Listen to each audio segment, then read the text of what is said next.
রাস্তা দিছে রাস্তা ব্লক করে করে রাস্তা হ্যাঁ এই পেস গেল না আইও এন্ড ওই এন্ড লাগো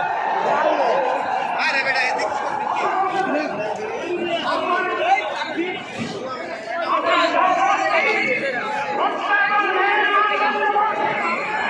এ আব্বাজি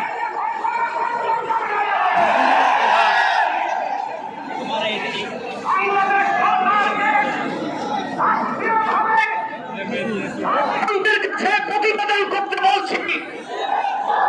৫৭টি মুসলিম রাষ্ট্র থেকে মুসলিম সেনাবাহিনীর সদস্যদেরকে পাঠাতে হবে। বাংলাদেশ থেকে মুসলমান ইসরায়েলের ২০টা ভেঙে দিতে